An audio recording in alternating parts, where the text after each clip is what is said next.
دیو جن یو صحابي راغی او نبی علیہ الصلوۃ والسلام ته فرمایل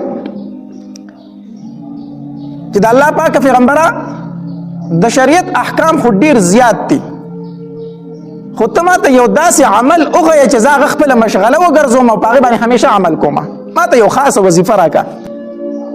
نبی علیہ الصلوۃ والسلام ورته وفرمایل ستا ژبه دې همیشه د الله په ذکر باندې لمده وي.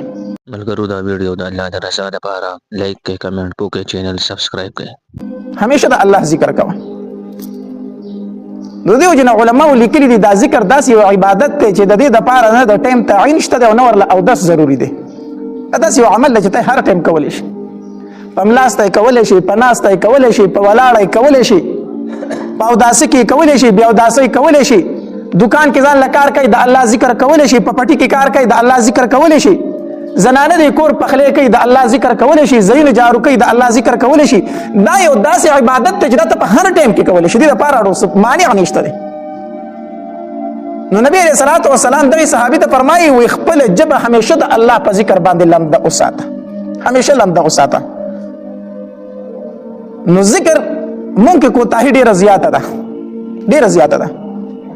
یا به د چا غیبت کو، یا به چېرته لمس کو، یا به چېرته په بل ګناه کې مبتلا یو، خو د الله ذکر په مشکله باندې مونږ کوو. حالانکه حدیث مبارک کې راځي نبی علیہ الصلوۃ والسلام فرمایي وایي څلور څیزونه داسې دي چې دا چاته ورکړی شو که نه نو دته د دین او د دنیا ټولې ښېګړې ورکړی شي. صرف څلور څیزونه دي دا چې چاته میلو شو د دین او د دنیا ټولې ښېګړې دته میلو شوي. په هغې کې یو نبی علیہ الصلوۃ والسلام فرمایي وایي هغه ژبه چې کومه د الله په ذکر باندې مشغوله وي، هغه ژبه چې په هغې باندې د الله ذکر کېږي. دویم نبی علیہ الصلوۃ والسلام فرمایي شکرګزار زړه، داسې زړه دی چې هر ټایم د الله شکر وباسي. او دریم نبی علیہ الصلوۃ والسلام فرمایي داسې بدن چې هغه مشقت تکلیف برداشت کوونکی دی، لږ لږ تکلیف سره چغې نه وي، تکلیف برداشت کوي. او څلورم نبی علیہ الصلوۃ والسلام فرمایي نیک عمله بیبي چې هغه د خاوند په مال کې او دا ښځه په خپل ځان کې خیانت نه کوي، کو خاوند موجود وي او کو موجود نه وي، دا خپل ځان د خاوند امانت ګڼي. نو نبی علیہ السلام فرمایي دا څلور څیزونه چې چاته میلو شو که نه دته د دنیا او د آخرت د دین او د دنیا ټولې ښېګړې میلو شي.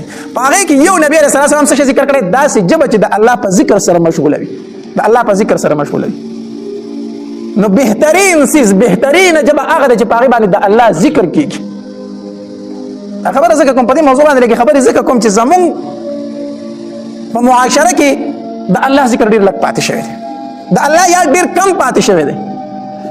هر انسان دې ځان ته سوچ وکړي زه سحر را پاڅېدلی وم، ماښام شو، شپه شوله، کټ ته وختم اوده کېږم.